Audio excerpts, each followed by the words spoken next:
Audio Jungle.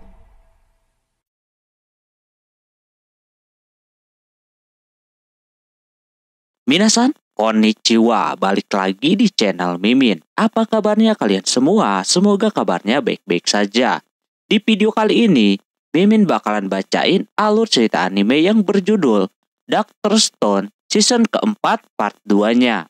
Buat kalian yang belum nonton part pertamanya, dipersilahkan untuk menonton terlebih dahulu. Linknya ada di deskripsi video ini. Oke, tanpa berlama-lama lagi, langsung saja ke video intinya. Meneruskan daripada part yang pertamanya, Dr. Stone season keempat part kedua ini dibuka dengan diperlihatkannya masa lalu dari Dr. Seno. Pas umur dia masih bocil. Orang ini sama halnya dengan si Senku yang sudah terobsesi sama dunia sains sejak kecil. Buktinya dia membuat sebuah alat kayak senjata. Namun dia mengendalikan itu menggunakan alat remote mirip-mirip. Pas dia tes itu serangannya meleset. Dia kira itu adalah salah daripada pelurunya. Dia menggunakan aluminium jadi tidak bisa sedikit bergeser. Tak lama kemudian datanglah Stanley yang dari kecil sudah jago soal membidik. Kebanyakan main FF ini bocah. Dia kasih tahu si Seno bahwasannya yang bikin serangannya kagak kena target itu posisinya terlalu tinggi. Dia tinggal turunin aja ke bawah. Sama dia diturunin, pas dicoba lagi baru udah bisa kena. Seno bahagia sainsnya sangat berhasil kali ini. Dia semakin bersemangat untuk mencari tahu soal seisi dunia ini. Dia ingin menciptakan hal yang lainnya. Stanley tertarik dengan ambisinya si Seno untuk mengembangkan ilmu sains. Dari situlah si Stanley sama si Seno ini berteman. Seno juga untuk yang pertama kalinya berjabat tangan sama orang yang kagak dikenal. Untuk supaya bisa support satu sama lain. Tak lama kemudian si Seno terbangun dari tidurnya. Good morning, Dr. Zeno. Posisinya dia masih diikat sama si Senku. Di sisi yang lain ada Ryusui dan yang lainnya yang lagi nimbrung. Sebelum memulai petualangan, tim Senku bakalan ngasih tahu tujuan tim Senku kepada para anggota baru. Seperti si Luna dan yang lainnya. Kalau tujuan mereka ke Amerika sebenarnya nyari kebun jagung untuk membangkitkan banyak orang. Dengan jagung tersebut. Terus hal lain pun terjadi. Ada si Seno yang menghalangi rencana mereka sampai-sampai tim si Senku mendapatkan serangan dan kini kapal milik si Senku alias Perseus diambil sama Stanley. Namun sebagai gantinya mereka berhasil mendapatkan bosnya. Posisinya sekarang mereka sedang dikejar-kejar sama si Stanley yang memiliki kapal yang lebih besar. Tapi untuk saat ini masih aja ada yang santai-santai. Padahal mereka dalam bahaya. Tujuannya saat ini adalah ke arah Amerika Selatan untuk mencari sumber dari pembatuan atau sumber pembatuan yang jatuh pertama kali.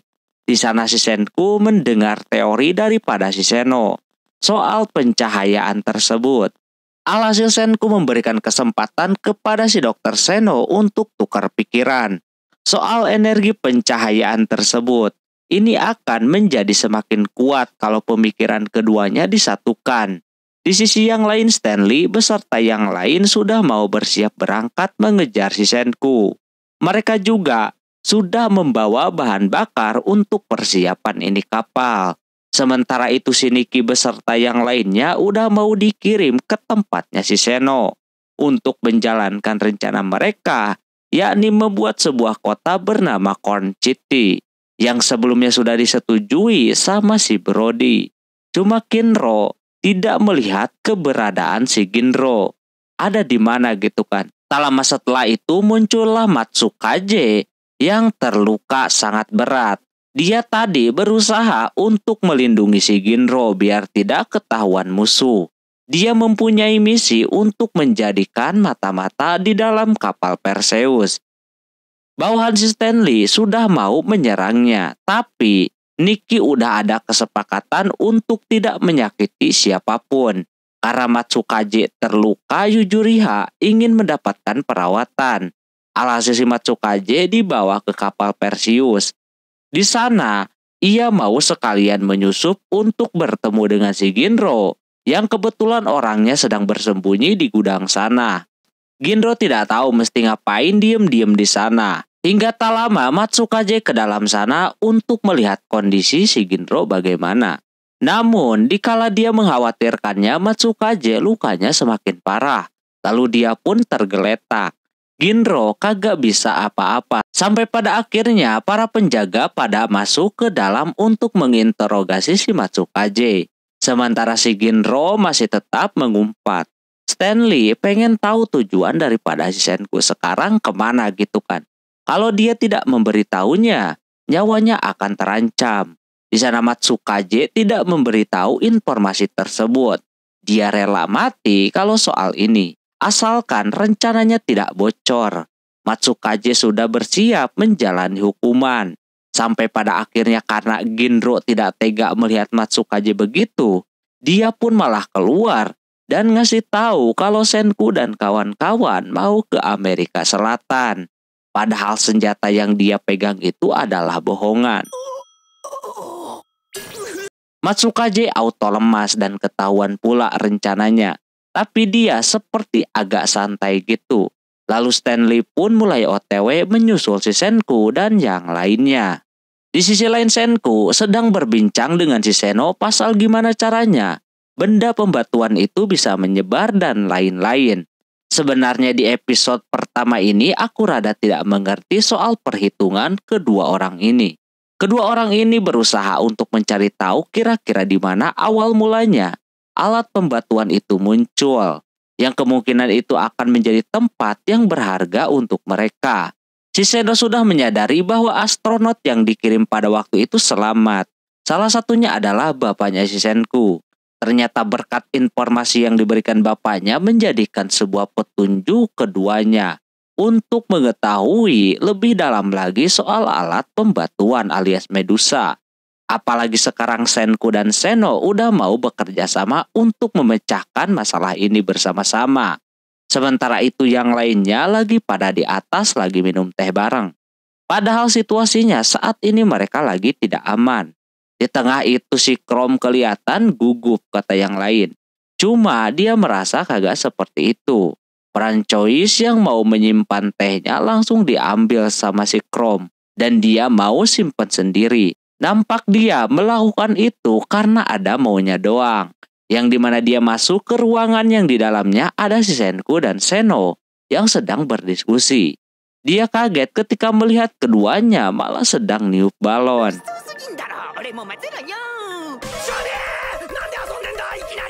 Chrome tidak mengerti maksud dari yang keduanya lakukan. Mungkin Senku dan Seno lagi mencari-cari teori gimana caranya si alat itu bisa menyebar. Kebetulan juga kakek Kaseki membawa globe untuk supaya bisa lebih mudah lagi ngepraktekinnya. Chrome yang awalnya mau melihat jadi ikutan mikir juga di sana. Intinya Senku udah menandai bahwa alat pembatuan itu awal jatuhnya ada di hutan Amazon, alias di Amerika Selatan. Cuma mereka masih bingung nih caranya bisa meluas kayak gimana. Chrome mempunyai teori bahwa cahaya tersebut muncul dari bawah tanah. Cuma si Senku menyangkalnya. Karena dia tahu sendiri kalau cahaya hijau itu muncul seperti layaknya ombak. Pokoknya mereka bertiga terus berpikir yang bikin aku kagak mengerti soal perhitungan. Intinya dari Senku dan Seno menulis jam-jam mereka menjadi batu. Jam berapa demi supaya mendapatkan kecepatan cahaya tersebut. Ada di angka berapa ya kan? Sampai pada akhirnya udah dapet dah. Chrome yang kagak mengerti dengan perhitungan keduanya cuma bisa menyimpulkan bahwa kecepatan pas cahayanya muncul itu tidak akan berubah. Teori tersebut menjadi pertimbangan keduanya lalu mereka kembali menghitung. Kali ini keduanya coba mencari cara gimana cahaya itu menyebar. Memang yang masuk akal itu adalah sesuatu yang dijatuhkan sehingga menjadi menyebar kemana-mana secara perlahan. Dan melihat astronot alias bapaknya si Senku yang selamat dari pembatuan, otomatis munculnya masih satu garis. Dari atas mereka terdiam. Oleh karena itulah hutan Amazon yang akan menjadi tujuan mereka. Sama kemudian Kohaku yang kepo sama para ilmuwan tersebut lagi pada ngapain, dia pun langsung membuka pintunya. Dia kaget melihat mereka lagi pada main balon sabun. Setelah Senku mikir panjang lebar, dia akhirnya sudah tahulah teorinya. Dan saatnya untuk beraksi. Singkat cerita, setelah Senku dan Seno menghitung-hitung untuk tujuan selanjutnya yakni Amazon, karena di sana adalah tempat dia menemukan barang berharga. Namun tidak akan mudah untuk bisa pergi ke sana. Karena tahu sendiri Amazon itu hutannya sangat luas sekali gitu kan. Walaupun udah berabad-abad, pasti masih banyak hewan berbahaya, terutama nyamuk, yang sangat mematikan. Karena tujuannya di tengah-tengah, otomatis mereka harus jalan tuh di hutan Amazon. Itu berasa kagak mungkin ya kan, dengan segala bahaya di dalamnya. Jadi Senku memiliki pemikiran untuk lewat belakang alias muter. Itu akan memakan waktu yang lama tentunya. Dan yang paling berbahayanya lagi adalah Stanley bakalan bisa mengejar si Senku dan yang lainnya. Soalnya kalau dilihat dari kecepatan, kedua kapal ini sangat berbeda. Kapal yang Senku naikin itu lambat banget. Ditambah lagi mereka suka kekurangan bahan bakar alias kayu. Untuk supaya kapal ini bisa jalan terus. Ini sih yang menjadi hambatan mereka. Sementara Stanley sudah bersiap untuk menyusul si Senku karena dia tahu kecepatan kapal Perseus lebih kenceng daripada kapal yang si Senku naikin sekarang. Senku beserta yang lainnya gotong royong mengambil banyak kayu buat dijadikan bahan bakar. Sekaligus jadi stok untuk di jalan ya kan. Mau nggak mau semuanya harus bekerja. Kalau tidak cepat juga Stanley bakalan bisa menyusul. Singkat cerita udah malam, mereka udah mengumpulkan kayunya dan beristirahat terlebih dahulu. Namun ada satu orang, siapa lagi kalau bukan Taiju, yang masih menebang pohon. Orang ini memang gede banget tenaganya dan bisa diandalkan. Tapi walaupun bagaimanapun Taiju yang kuat tetap saja harus beristirahat dan juga makan. Tsukasa akan memberinya makan. Tapi di sana Suika bersedia memberikannya. Dikala Taiju sedang menebang pohon, datanglah Suika yang nganterin makanan. Namun tiba-tiba aja di sana Suika melihat ada cahaya yang terbang yang tulisannya adalah neraka. Lantas, hal itu membuat si Taiju ketakutan. Dia auto lari terbirit-birit sambil ngasih tahu bahwa ada yang terbang nyala-nyala. Dikira ulahnya si Waiman ya kan. Alhasil pada dilihatlah itu benda. Pas dilihat-lihat Kohaku melihat ada semacam garis-garisnya gitu kan. Sudah dipastikan itu adalah layang-layang yang menggunakan spidol menyala. Akhirnya besoknya Senku dan kawan-kawan langsung mendatangi layangan itu berada. Dan di sana terdapat sebuah tempat tinggal yang otomatis ada orangnya. Tapi masih bingung sih soalnya bulat doang. Ditanya kepada si Seno pun dia kagak tahu itu tempat tinggal apaan. Tak lama kemudian ada yang keluar dari tempat tersebut.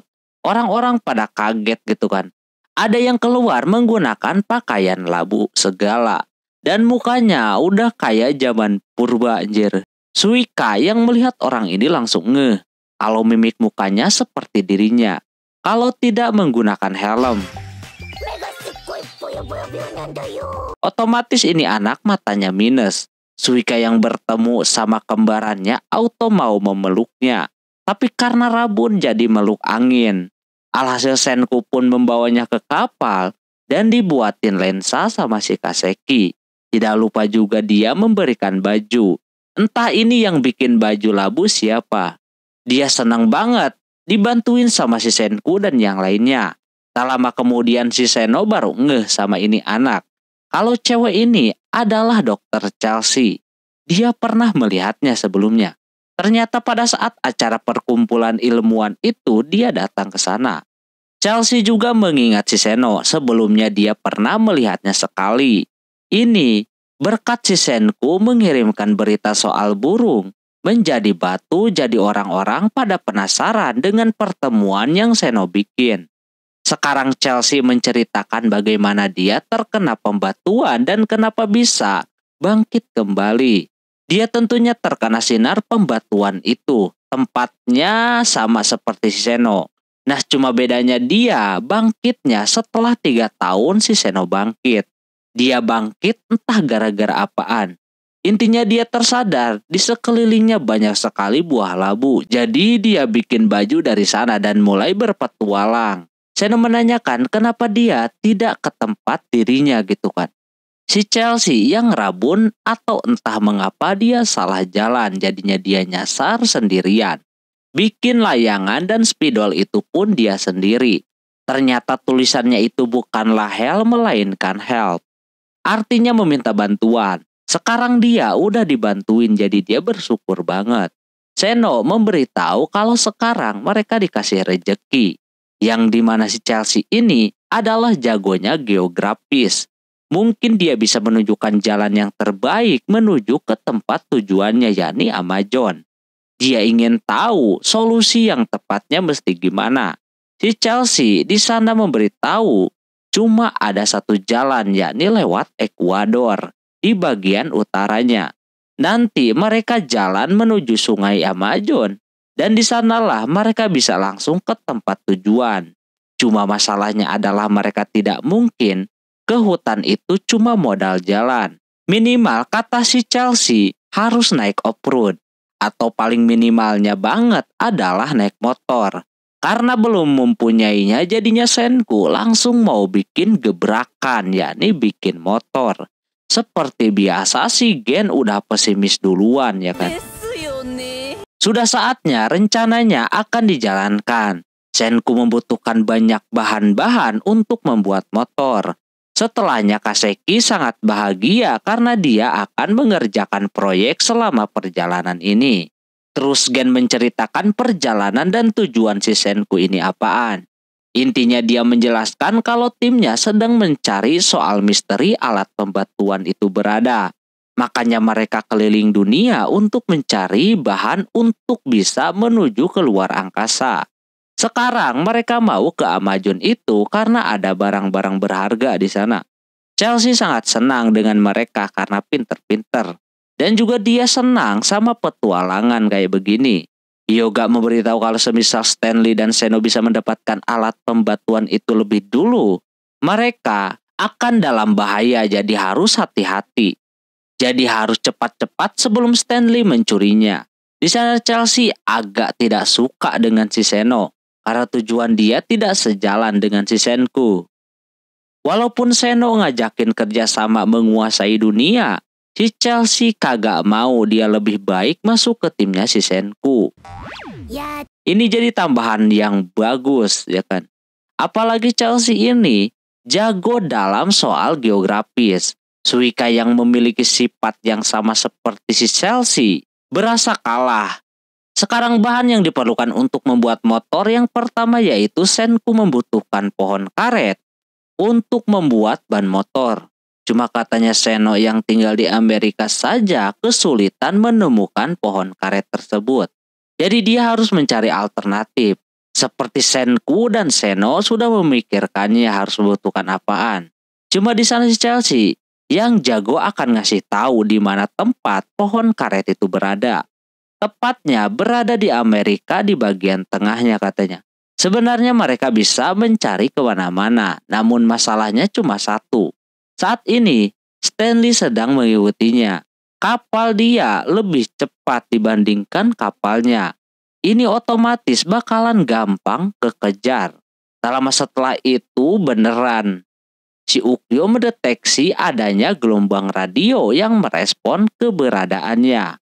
Ukyo udah tahu kalau ini adalah kapal Perseus yang makin lama makin mendekatinya. Ini sangat gawat ya kan, sedangkan Kohaku tidak mengerti soal gelombang radio. Itu apaan ya kan? Katanya gelombang radio seperti itu bisa memancar kemana-mana, kiri kanan depan belakang. Biasanya kalau mendeteksi keberadaan kapal lain, kapal yang terkena gelombang itu bakalan memantulkan gelombang radionya. Sehingga bisa terdeteksi sama musuh. Itulah yang sedang mereka rasakan. Stanley juga udah punya kayak si Ukyo gitu. Ini malah lebih senior daripada si Ukyo. Mereka udah mendapatkan keberadaannya. Udah ditentukan juga Senku berada di mana. Di sana si Ginro yang masih ada di kapal Perseus coba mengintip. Tapi tidak bisa. Dia juga tidak bisa berbuat apa-apa. Walaupun ini rada terlihat jadul, namun kalau ada pengalaman mah mereka bisa tahulah keberadaannya. Ada di mana gitu kan. Ditambah si Senku diem pun dia tahu. Kebetulan Senku memang lagi mendarat untuk mendapatkan kayu lagi biar bisa menghidupkan itu kapal. Mau nggak mau tidak ada cara lain lagi selain ini. Walaupun memang kondisinya sekarang mereka sedang dikejar-kejar sama Stanley. Pas di kapal sana si Chelsea memberikan ide yang sangat bagus. Dia memperlihatkan layangannya tersebut yang membuat si Senku dan Ryusui berpikir supaya bisa memanfaatkannya. Tak lama setelahnya di pihak Stanley merasa aneh tiba-tiba Senku dan kawan-kawan menjauh dengan sangat cepat. Dia tidak percaya ya kan soalnya itu kapal bakalan lelet. Tapi ini kecepatannya di luar nalar. Ternyata Senku memanfaatkan layangan tadi untuk membantu kapal tersebut bisa melaju dengan cepat. Dengan bantuan angin jadi kecepatannya double. Ini ide yang sangat cemerlang. Bisa-bisa kalau kayak begini mereka bisa menjauh dan sampai dengan sangat cepat. Yang awalnya harusnya malam ini kekejar, kini tidak lagi. Ini kecepatannya udah di atas rata-rata.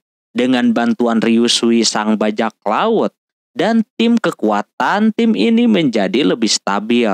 Saatnya mereka akan OTW mencari pohon karet.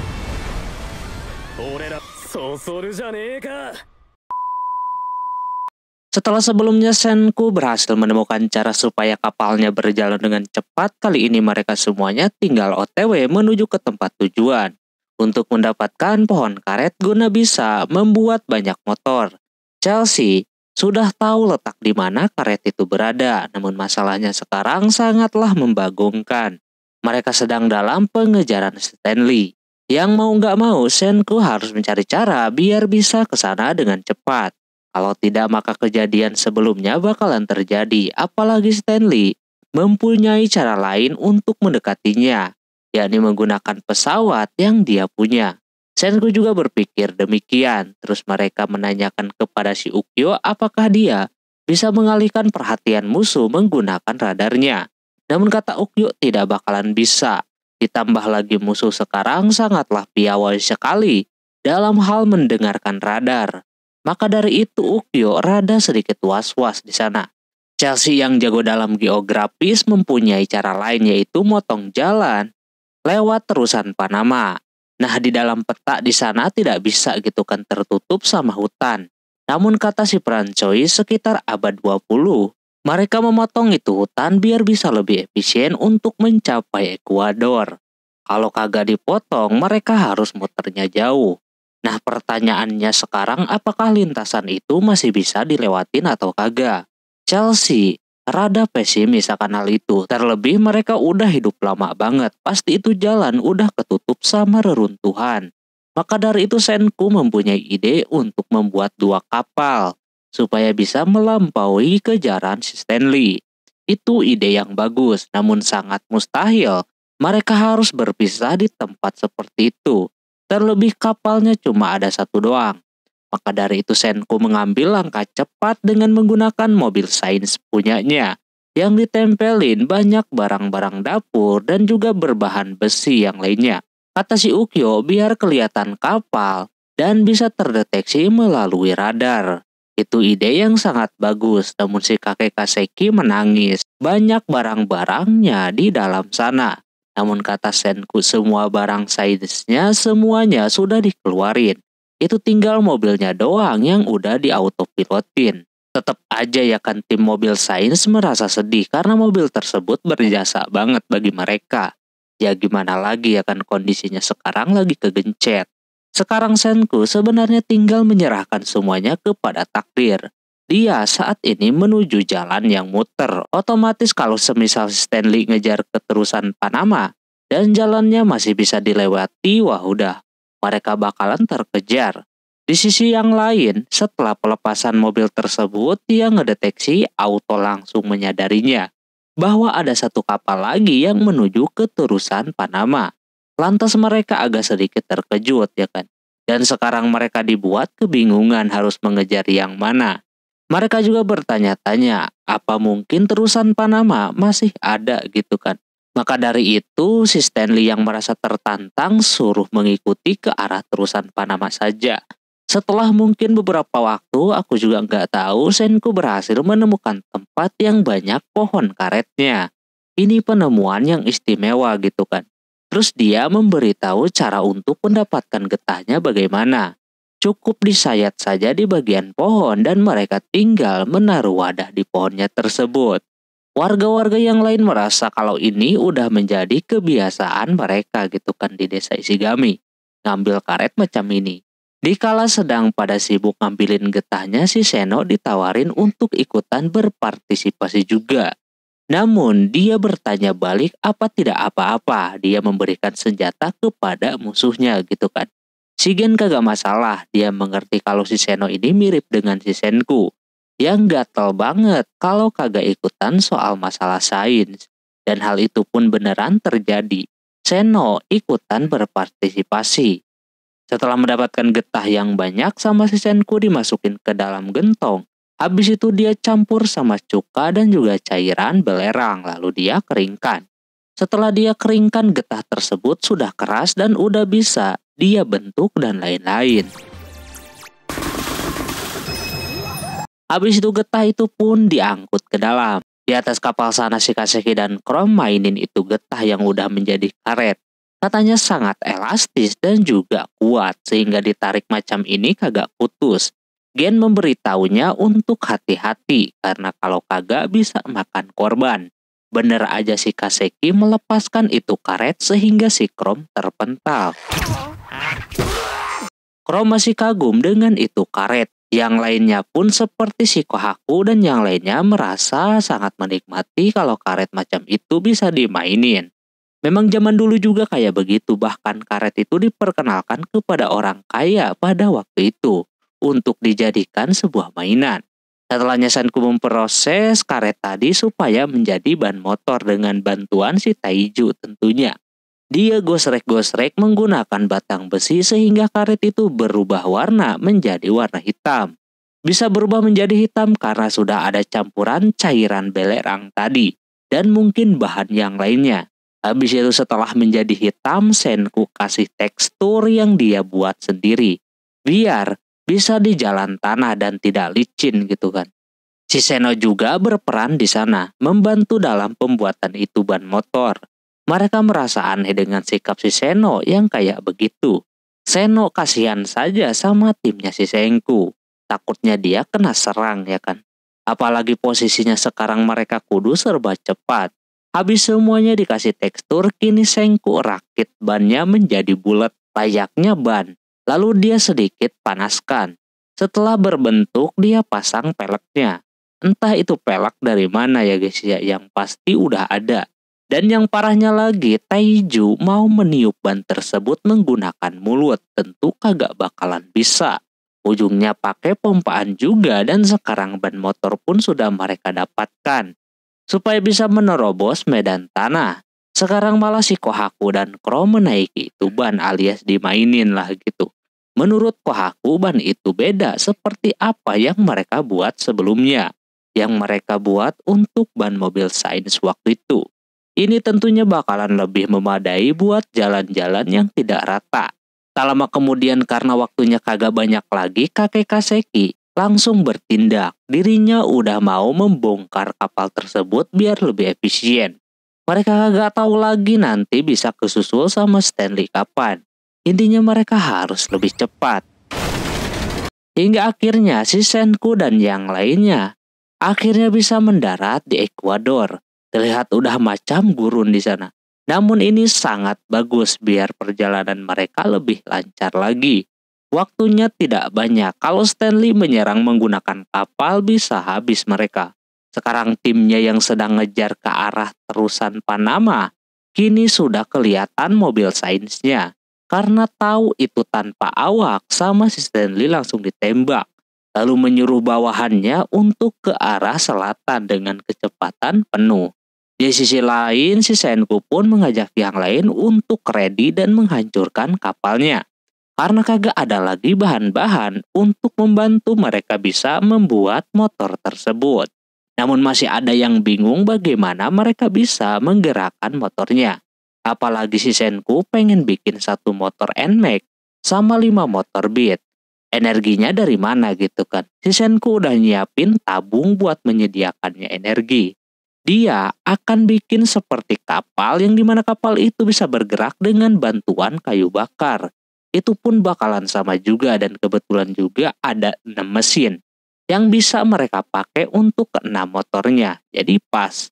Dari situ mereka mulai bekerja dan membuat spare part dan yang lainnya. Ketika sedang dalam pengerjaan, si Ukyo ngasih tahu bahwa mobil sainsnya sudah dihancurkan. Sekarang Stanley menuju ke sana dengan kecepatan penuh. Senku bersama tim menyelesaikan sampai beberapa hari. Dan di siang hari, Stanley sudah sampai juga ke sana. Stanley tanpa pikir panjang mengerahkan semua pasukannya. Si Genro yang berada di dalam kapal melihatnya rada ketar-ketir takut si Senku tertangkap. Namun yang terjadi, Senku sudah berhasil membuat 6 motor dan langsung meninggalkan tempat tersebut. Seketika Stanley kaget gitu kan si Senku berhasil membuat motor dengan waktu yang sangat singkat. Disinilah momen epiknya. Dengan motornya mereka bisa menjauh dari Stanley. Seno menawarkan kepada Hyuga kenapa dia kagak disimpan saja di belakang. Biar musuh agak takut ke arahnya. Sama si Hyuga langsung dilakuin. Namun menurutnya ada yang aneh dengan si Seno yang terlalu santai. Dia yakin Seno menyiapkan sesuatu. Tak lama kemudian Stanley bersama yang lain ke arah si Senku. Dikala mereka yang naik motor baru menikmatinya. Si Carlos yang jago membawa motor disuruh untuk membuat kabut. Biar pandangan mereka kabur gitu kan. Hal tersebut dilakukan olehnya. Terbukti berhasil, mereka takut menyerang karena ada si Seno di sana. Yang lain pada senang bisa melewati serangan Stanley. Tapi semuanya belum selesai sampai di situ. Stanley mulai beraksi dengan bidikannya yang tidak pernah meleset. Sukasa menyuruh yang lain buat menundukkan kepala biar tidak terkena. Tapi yang terjadi, bidikannya memang kagak pernah gagal. Serangannya itu terkena Sukasa dan juga Hyuga. Walaupun mereka menggunakan armor, tetap saja masih tembus. Untungnya kagak apa-apa. Kohaku merasa dia sengaja mengincar ke arah kedua orang yang kuat saat ini biar si Senku melemah. Seno yang mau dikebelakangin ternyata benar dia mempunyai maksud lain. Dia menyampaikan informasi kepada si Stanley melalui sandi Morse. Dari situlah kemungkinan besar dia mendapatkan informasi. Semuanya belum usai juga, kini Stanley mengerahkan pesawatnya. Ini akan menjadi bahaya tentunya apalagi kagak ada bantuan pepohonan dan yang lainnya. Cuma Senku tidak sebodoh itu. Ketika pesawat itu diterbangkan yang terjadi, pesawatnya tiba-tiba saja error di bagian mesin. Ternyata Senku sudah menyiapkannya dari awal pas kecelakaan itu.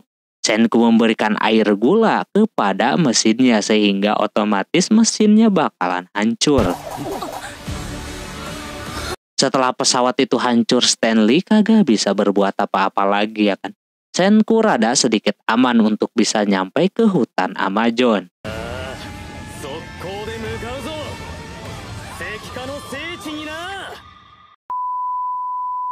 Setelah itu pas Senku udah pada jauh, pihak Stanley melihat mesin-mesinnya yang dimana udah pada hancur dan menghitam.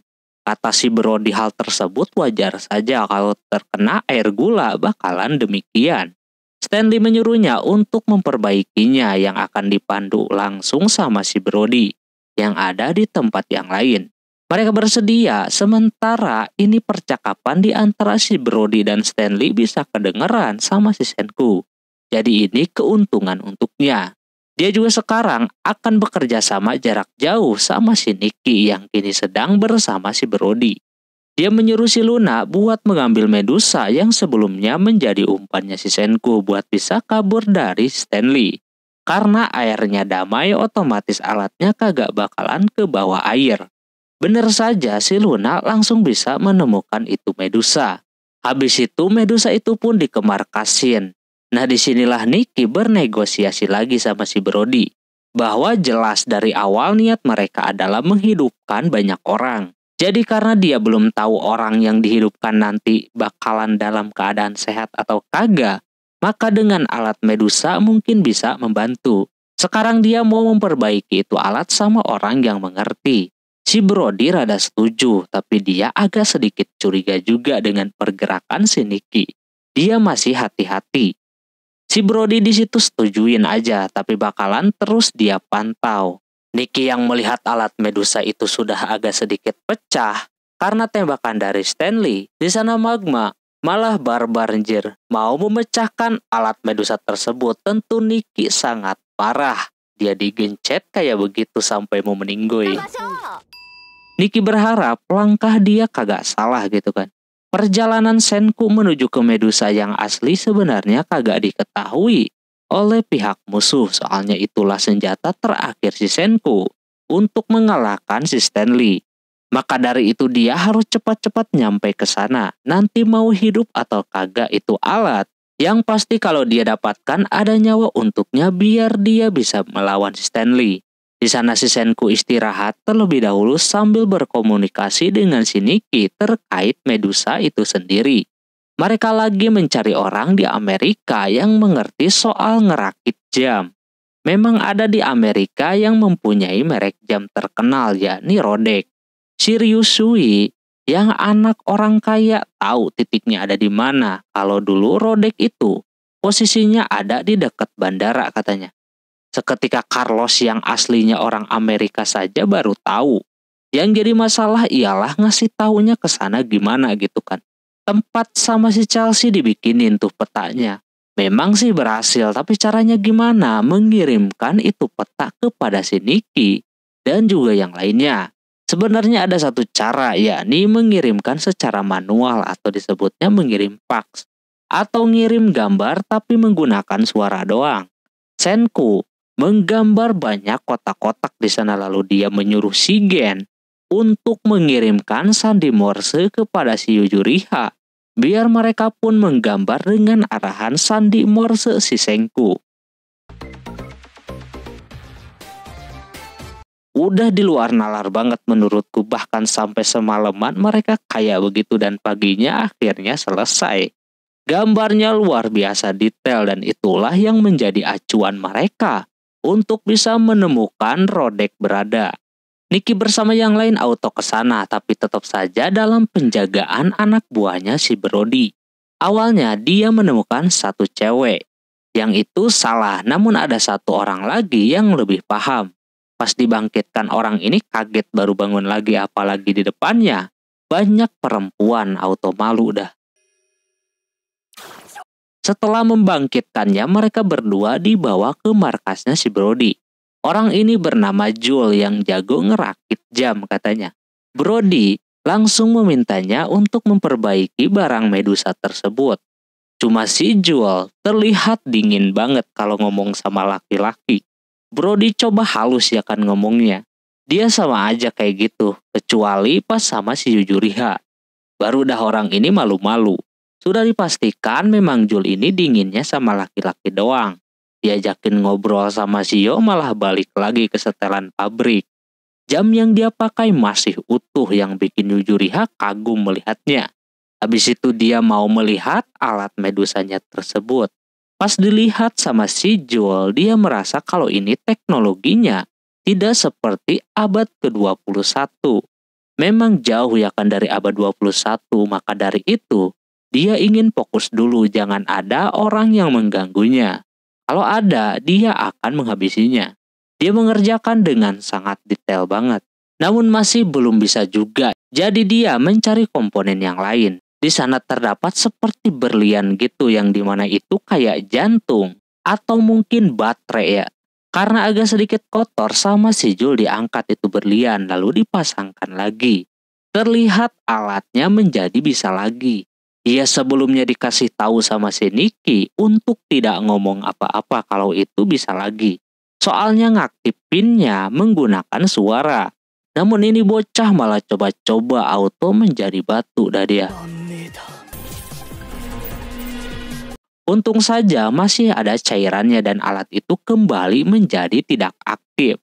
Si Jul kembali memasang muka dinginnya di depan para cowok-cowok. Dia akan meneliti alat tersebut. Dia tidak akan menyerah, ini akan menjadi proyeknya saat ini. Sementara itu Senku dan kawan-kawan masih dalam perjalanan. Di sana mereka bentar lagi akan menaiki Gunung Ades. Habis ngelewatin itu, kemungkinan besar akan nyampe di hutan Amazonnya. Sekarang mereka kudu beristirahat dulu. Di sana sekalian aja ya kan mencari hewan buruan untuk dijadikan makanan. Senku akan menyerahkan tentang Medusa kepada si Nikki. Sekarang fokus dia ke sini dulu. Sebenarnya mereka harus cepat-cepat dan kagak ada waktu lagi untuk berdiam diri. Kemungkinan kalau udah nyampe di Amazon mereka akan lebih aman lagi. Soalnya perhutanan ya kan jadi bisa berlindung kalau diserang lewat udara. Sekarang tantangannya kalau hutannya gundul juga bakalan gimana gitu kan. Cuma si Chelsea melihat melalui instingnya bahwa kemungkinan besar hutan Amazon masih aman. Dia bisa berkata seperti ini bukan asal nyeblak. Menurutnya mereka udah berubah menjadi batu dalam beberapa abad. Kemungkinan panas global bakalan menurun.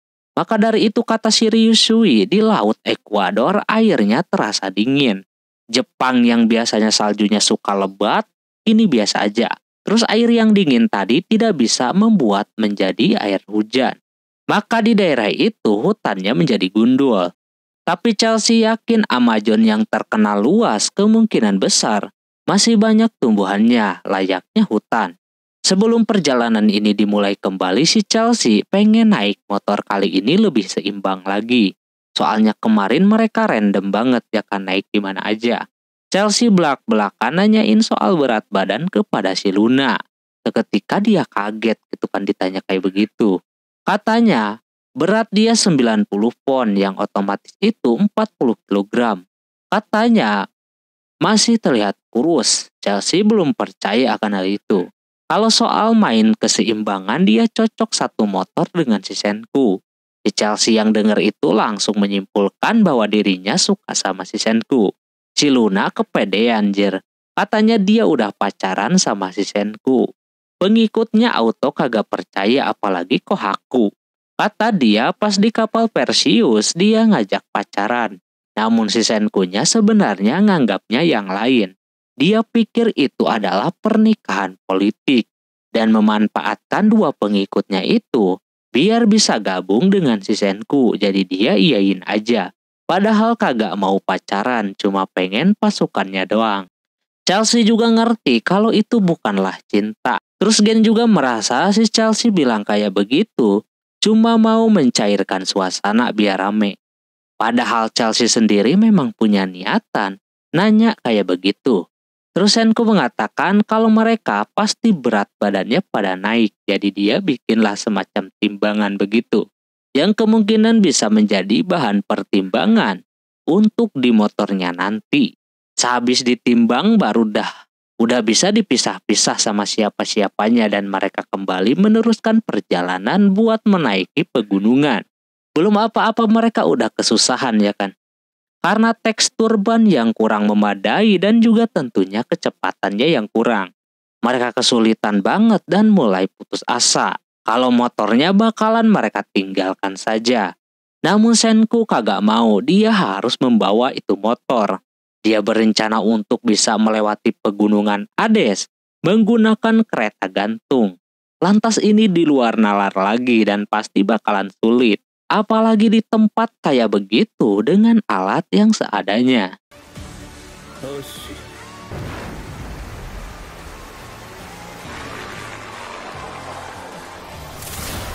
Singkat cerita, Senku dan kawan-kawan sudah sampai di puncak. Tinggal sekarang gimana caranya dia bisa menyeberang ke tebing tinggi di sebelah sana.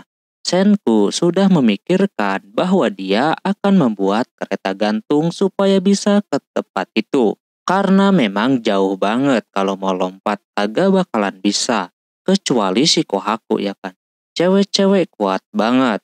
Dia cuma dengan bantuan kayak buat lompat saja langsung bisa nyampe ke sana. Padahal itu terpautnya jauh banget. Dia katanya sudah terbiasa naikin gunung buat ngambil air panas untuk kakaknya. Nah si Ukyo memberikan tali tambang. Mereka kira cuma bisa pakai tali itu doang. Nyatanya dia sudah menyiapkan tali kabel yang terbuat dari lapisan baja. Si Gen menyarankan buat menggunakan telepon biar tersambung kepada Kohaku. Namun kalau dihidupin itu sinyal radio mereka bakalan kedetek. Senku menggunakan cara lain buat ngasih taunya, yakni menggunakan telepon tali kayak zaman dulu. Habis itu mereka mulai dah membuat kereta gantung sederhananya. Tak lama akhirnya sudah beres, tinggal pada menyeberang doang. Tapi sebelum menyeberang, ada yang mengganjal di hati mereka. Terutama soal si Seno ya kan, apalagi itu kereta gantung, kagak bisa terlalu berat.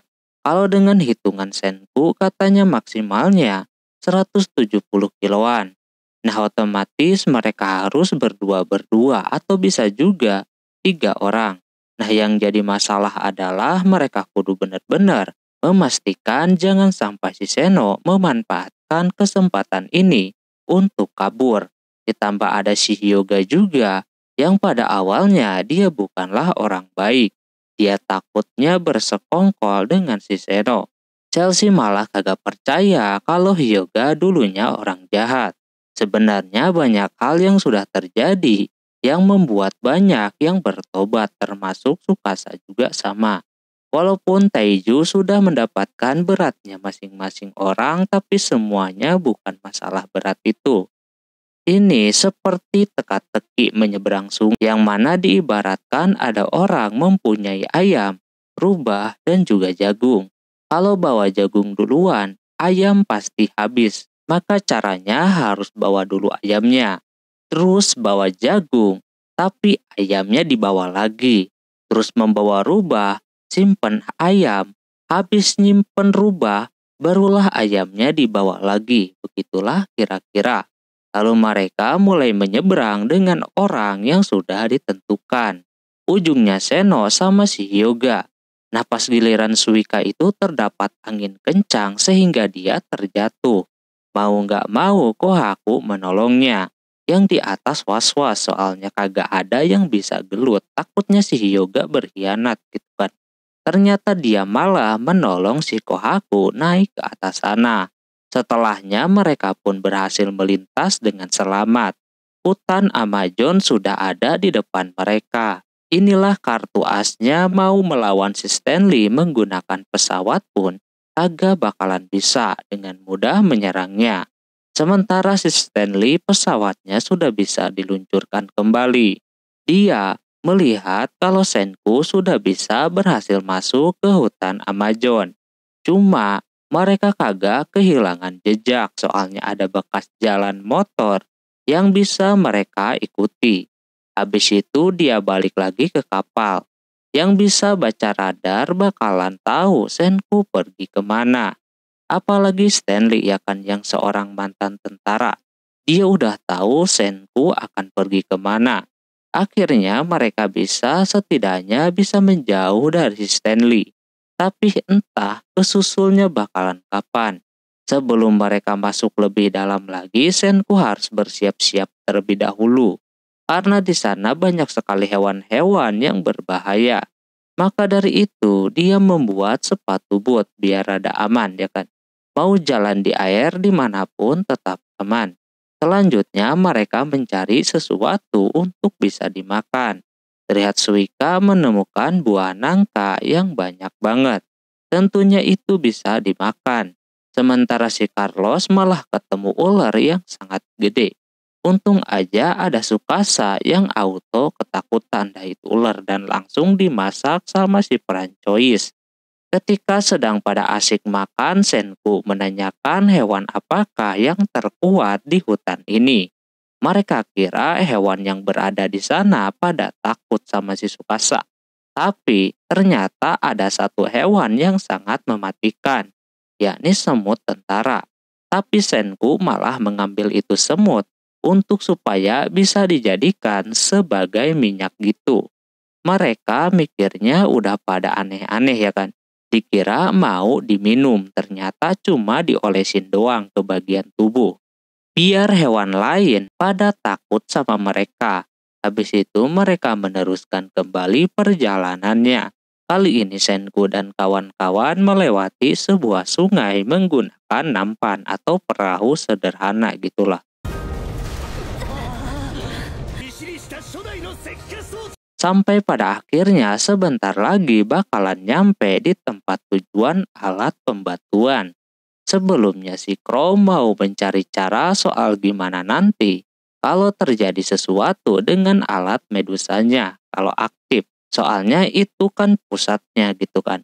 Dia ingat waktu Senku bisa menyelamatkan dirinya dengan menggunakan trik. Cuma kata Senku untuk sekarang cara tersebut kagak bakalan bisa dipakai. Soalnya ini adalah pusatnya. Kemungkinan besar dia tidak ada waktu untuk menghitung kapan dia harus melempar obat penawarnya dan lain-lain. Jadi harus benar-benar hati-hati. Hari demi hari mereka melakukan perjalanan menuju ke tempat tujuan. Sampai pada akhirnya selama 2 mingguan akhirnya Senku berhasil sampai di tempat yang dia inginkan. Berikut juga dengan si Jewel yang terus mencoba memperbaiki alat medusanya. Ketika Suika sedang berjalan, dirinya melihat ada alat medusa di sana. Ketika dia angkat bener aja ya kan. Bukannya senang, mereka seperti kaget. Karena jumlahnya bukan 1 atau 2, ini segunung kayak begitu anjir. Gimana kagak berbahaya coba?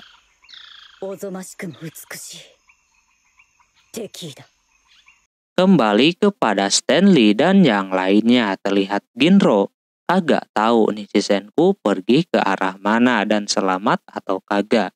Matsukaze yang ada di sana pun tidak tahu Senku perginya kemana. Sementara Stanley masih terlihat santai karena dia sudah tahu dari jejaknya kalau Senku pasti menyusuri sungai Amazon. Walaupun mereka akan memutar, dia yakin Senku pasti bakalan membuat kapal kembali. Dia yang jago membaca radar pasti bakalan tahu kalau Senku membuat kapal pasti bakalan kedetek sama radar kapalnya tersebut.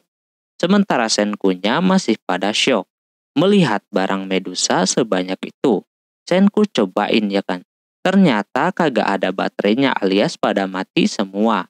Taiju di sana langsung pengen mengorbankan dirinya biar dia aja yang menjadi batu.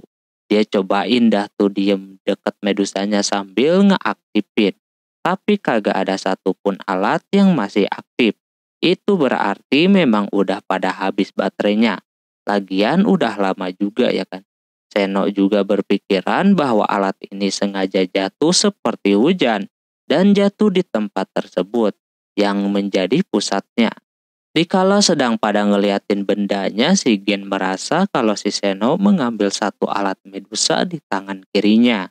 Dia seorang mentalis bisa membaca pergerakannya, tapi Senku membiarkannya.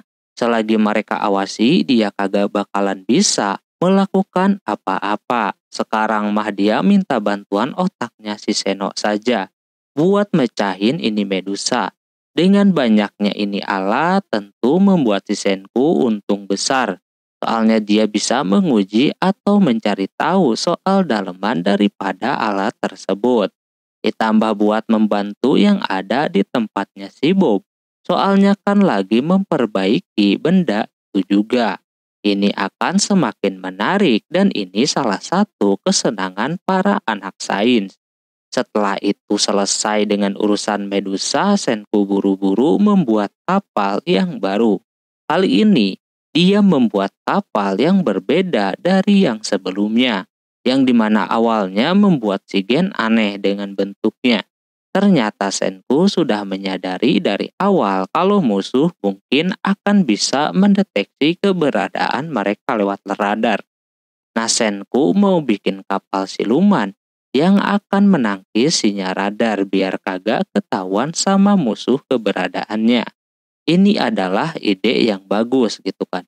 Apalagi si Ryusui, sang bajak laut, sangat senang. Dia baru pertama kali mempunyai kapal siluman. Senku juga di sana membawa banyak sekali alat Medusa, biar dia bisa memanfaatkan untuk penelitian. Seno juga akan bersedia untuk membantu untuk meneliti itu alat. Buat dia juga nantinya. Selama berhari-hari mereka membuat itu kapal sampai pada akhirnya kapal itu pun berhasil diselesaikan. Semuanya belum usai. Senku mau nguji dulu kira-kira beneran gak bakalan kedetek. Pas dicobain itu, Ukyo yang jago masih meragukan. Katanya ini masih kedeteksi. Senku juga berpikir demikian.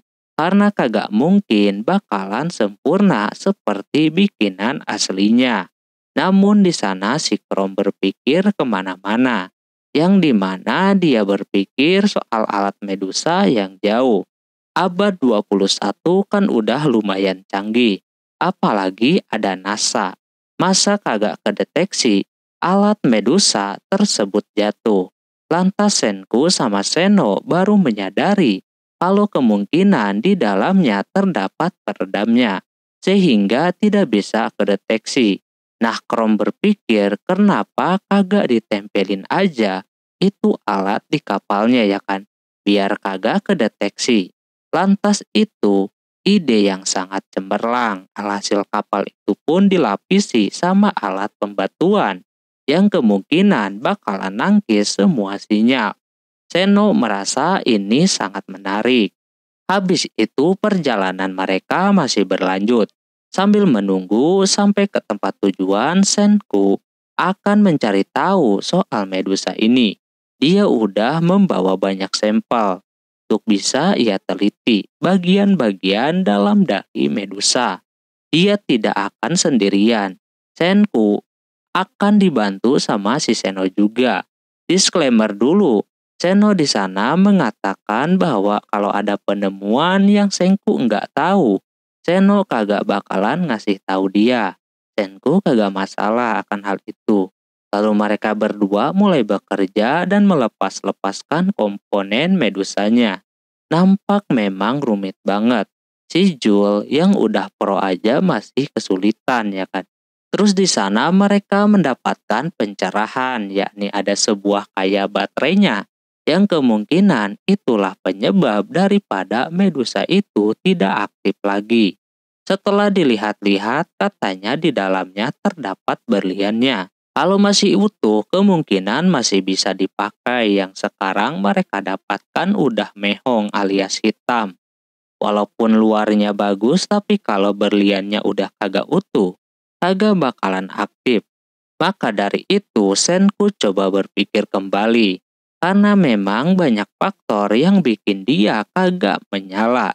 Ada goretan pun itu mempengaruhi. Jadi Senku menyimpulkan kalau dia harus membuat baterainya dari awal, yakni dengan bantuan si Jul. Lalu tim Senku mengirimkan pesan kepada si Nikki untuk membuat berlian. Karena berlianlah yang bisa bikin itu menyala lagi. Mereka awalnya kagak bisa gitu kan. Soalnya bukan ilmuwan macam dia. Tapi Senku yakin mau itu ilmuwan atau bukan pasti bisa membuatnya. Caranya cukup menggunakan alkohol saja yang dipanaskan menggunakan tungsten. Yang udah bersama dengan si Senku udah pada tahu lah. Dan kebetulan juga ada alkoholnya di gudangnya si Seno. Jadi Nikki coba buat lah ya kan. Tapi sayang percobaan pertama masih gagal. Mereka putar otak yang salahnya di mana. Si Nikki mencoba untuk menambahkan alat lagi biar uapnya kagak mengumpul. Pertama-tama berhasil dilakukan. Pas mereka tunggu itu suhunya kagak tinggi, alhasil mereka tambahin lagi kekuatan dayanya. Sayangnya malah gagal. Kali ini terlalu kuat dan percobaan selanjutnya pun masih sama. Kali ini malah kagak menyala. Yang lain sempat frustasi karena sulit banget ya kan. Tapi Yujuriha melihat ada kejanggalan kalau ada satu masalah, yakni di area listriknya nyambung. Dia coba biar kagak nyambung, siapa tahu berhasil ya kan. Pas dicobain itu semuanya nampak aman sampai mereka semuanya ketiduran. Saking pusingnya ya kan mikirin kayak begini. Untungnya pagi harinya proses itu berhasil dilakukan. Mereka mendapatkan percikan berlian yang langsung mereka laporkan kepada si Senku. Jul juga senang ketika melihat berlian beneran yang bisa dia pakai untuk menghidupkan ini alat. Akhirnya rencana Renku berjalan dengan baik. Selanjutnya tinggal ngurus yang ada di timnya. Singkat cerita, timnya si Niki senang banget sudah bisa bikin berlian dengan usaha mereka yang tidak sia-sia. Si Jul juga bisa kebantu lah. Dengan adanya berlian ini tugasnya semakin dipermudah. Namun semuanya itu belum berakhir sampai di situ.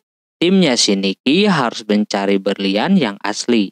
Seketika pada kecewa ya kan mengapa mereka harus bikin kalau ujung-ujungnya harus nyari juga yang asli. Kata Senku, buatan sendiri saja tidak cukup. Karena berlian buatan sama yang asli itu berbeda, yang dimana katanya yang buatan itu lebih kuat dibandingkan yang asli. Jadi tidak selamanya yang alami ini kuat. Yang buatan kalau hancur bisa seperti kayak kaca pecah gitu. Jadinya Senku membutuhkan berlian yang asli. Di sana Chelsea menunjukkan di mana tempat yang banyak berliannya. Ketika sudah mengetahui tempatnya, Senku laporin ke timnya si Niki. Lalu di sana Magma dan cowok-cowok yang lainnya mulai mencari keberadaan berlian itu. Tidak butuh waktu yang lama, berlian itu pun berhasil ditemukan. Jadi untuk masalah timnya si Niki beres. Tinggal memberikan kepercayaan kepada si Jul untuk menyelesaikan proyeknya tersebut.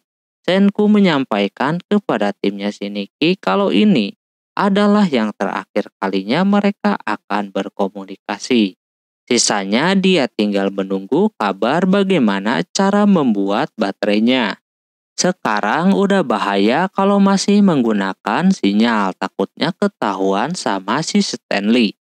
Jadi bakalan sia-sia bikin kapal siluman kalau ujungnya ketahuan juga. Maka dari itu demi untuk meminimalisir dia akan memutuskan sinyal atau nanti Niki bisa memberikan pesan lewat yang lain untuk ngasih tahu cara bikin baterainya. Nah ketika sedang berbincang itu si Seno diam-diam bertingkah. Dia melilitkan sesuatu di jarinya lalu jarinya tersebut bisa menarik sesuatu layaknya magnet. Senku menyadari hal tersebut. Namun dia kagak panik, lalu Senku mempunyai tujuan untuk ke tempat yang penuh dengan logam atau bahan yang langka. Supaya dia bisa mendirikan sebuah kota yang disebut Stone Stang Quarry, yang mana gudangnya bahan-bahan yang langka. Chelsea menunjukkan tempatnya yakni berada di Arasa, yang mana itu tempat berada di Brazil. Senku akan menggunakan itu tempat sebagai markas sekaligus pertarungan terakhirnya dengan si Stanley menggunakan Medusa. Kayaknya itu sebuah sinyal yang dikirim kepada si Stanley. Terlihat mereka seperti menyadari kalau ada sinyal darurat muncul. Stanley di sana bisa membaca situasinya. Dia yang sudah mendapatkan informasi dari si Seno lewat kontak mata, dia yakin kalau tujuan si Senku itu adalah ke arah Arasa. Dia buru-buru ke sana. Sementara si Senku sudah mendarat dan akan menuju ke tempat tujuan. Dengan menaiki sebuah tebing menggunakan lift buatan yang horor banget. Lalu diteruskan dengan menggunakan motor bikinannya tersebut. Dia udah enggak sabar untuk membuat markas Stone Sanctuary. Singkat cerita, akhirnya Senku sudah sampai di tempat tujuan. Nampak ini tempatnya tidak terlalu tinggi, namun bisa dia pakai sebagai markas. Mereka mulai bekerja dengan membangun sebuah benteng. Mereka merasa aneh gitu kan, buat apaan. Senku kagak bercanda. Dia benar-benar mau siaga untuk pertarungan melawan si Stanley. Karena menurutnya udah kagak bisa dihindari lagi. Stanley sudah tahu kalau dia akan ke tempat itu. Soalnya dia tahu kalau si Zeno sudah mengirimkan sinyal kepada si Stanley. Padahal kata Seno, si Senku akan melakukannya juga ujungnya. Tapi sekarang belum waktunya. Jadi inilah yang dia lakukan. Sekarang tinggal sedikit demi sedikit membuat baterai Medusa dengan kemampuan si kakek Kaseki. Tujuan si Senku sebenarnya masih ingin mendapatkan kapal Perseusnya lagi. Jadi nanti Stanley bisa mendapatkan si Seno dan dia bisa kabur, mungkin gitu kira-kira. Sementara itu, Stanley juga sudah mulai turun dari kapal Perseus dan mulai mendekati ke arah si Senku menggunakan kapal sederhana. Malam hari terlihat dua petarung Tsukasa sama Hyuga lagi ngobrolin soal penyerangan yang akan dilakukan sama si Stanley. Dia menanyakan seberapa besar tim mereka akan menang. Tsukasa kurang yakin bisa menang kalau musuh menggunakan senjata. Ditambah tipe petarungnya cuma ada 3 doang sekarang ini. Mereka berdua sama si Kohaku. Luka yang dia terima pun sampai sekarang belum sembuh. Jadi yang bisa diandalkan sekarang hanyalah Medusa itu sendiri. Sekarang mereka lagi merencanakan gimana caranya alat itu bisa bekerja. Karena alat itu tidak berat, jadi agak sulit untuk dilempar jauh. Mereka cari cara lain gimana biar bisa menjangkau jauh. Si Chrome mempunyai cara, yakni dengan memasang seperti speaker di tengah hutan biar musuh lewat muncul perintah rekaman yang bikin Medusa itu menyala. Tapi karena banyak hewan jadi kagak worth it sama sekali. Jadi mereka mengerjakan hal yang lain dulu, salah satunya melihat si Kaseki sedang meneliti alat Medusanya tersebut. Nampak pada kesulitannya akan membongkarnya. Karena terlihat kecil banget, nyaris kagak kelihatan. Tapi di sana kakek Kaseki terlihat berusaha buat membongkarnya secara hati-hati. Sama si Senku juga, dia dikasih semangat biar bisa berjalan dengan baik. Dengan penuh semangat, si Kaseki sudah bisa tuh membongkarnya dengan sangat rapi. Sekarang dia sedang membuat baterainya gimana caranya supaya bisa menyala lagi. Dia udah bikin bentuk yang semirip mungkin, tapi tetap saja tidak bisa menyala. Di sana Chrome mencoba mukulin itu baterai yang nampak kuat banget. Nakaseki punya ide, dia cobalah hancurin menggunakan paku. Tapi dia geprek di bagian tengah. Semua yang udah dia geprek, semua baterainya terbelah menjadi 2 bagian. Bagian dari situlah Kaseki dan Senku mempunyai pemikiran bahwa udah ada angin segar, bahwa dia udah tahu tuh aliran baterainya kemana-kemananya, gak tahu dah, gak ngerti. Intinya kayak begitu. Kaseki dan Jul sama-sama sedang berusaha. Jul aja yang udah jago ngerakit jam belum tentu bisa. Apalagi Kaseki, ya kan. Habis itu Senku dan kawan-kawan mencoba mencari cara lain gimana biar bisa menghadapi musuhnya nanti. Sebenarnya bisa saja menggunakan panahnya si Ukyo. Namun, kalau dari jarak jauh dan kagak kelihatan, dia bakalan kena duluan. Awalnya Taiju mau mengorbankan dirinya, tapi katanya tidak bagus cara tersebut. Tapi itu justru membuka pikiran si Chrome. Bagaimana kalau mereka semuanya mengorbankan diri? Nanti ada 1 orang di luar jangkauan yang membawa cairan pembangkit. Alhasil, kalau udah jadi batu semua, dia bisa membantu yang sudah berubah. Sebenarnya idenya sangat bagus, tapi resikonya kalau yang bawa cairan itu tertangkap. Alhasil Senku memiliki ide buat memasang banyak speaker dan medusanya ia simpan di menara. Biar nanti ngaktifinnya dengan toa sehingga mau kabur kemanapun musuh bakalan kena. Intinya ada satu orang di atas menara tersebut. Lantas ini adalah ide yang sangat bagus. Yang lain menyetujui rencana ini dan mereka akan bersiap-siap untuk menantikan duel ini dan juga menantikan kemenangannya. 俺らの勝ちだ。 Senku menegaskan kembali mungkin dengan cara yang udah dia katakan sebelumnya akan berhasil meratakan si Stanley dan juga bawahannya.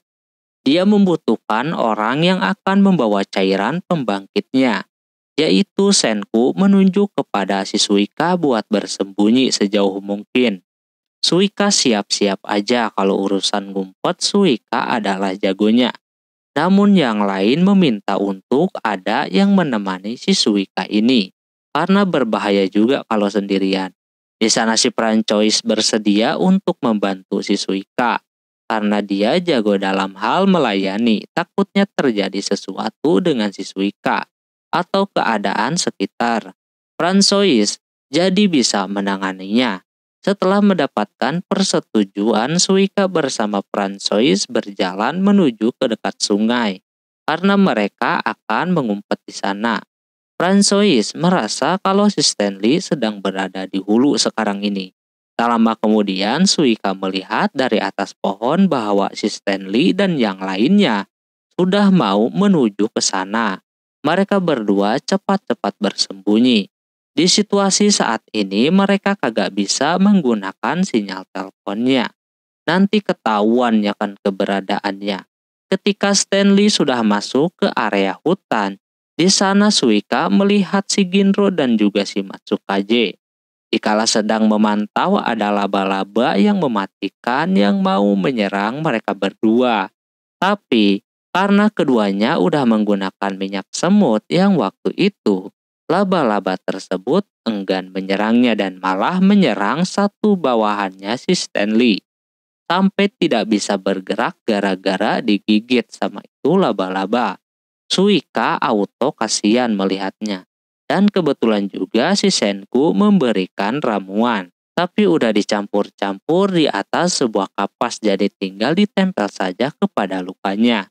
Dijamin semuanya akan baik-baik aja. Suika pun mengambilnya dan menolong orang tersebut. Akhirnya itu orang bisa bergerak lagi. Setelah sebelumnya udah stuck. Dia aneh kenapa Suika menolongnya. Suika cuma kasihan aja ya kan sama dia yang hampir matoy. Tapi kebaikannya tersebut membuatnya tidak bisa kemana-mana. Karena bawahan daripada Stanley mau menyerangnya. Francois auto panik ya kan mesti gimana.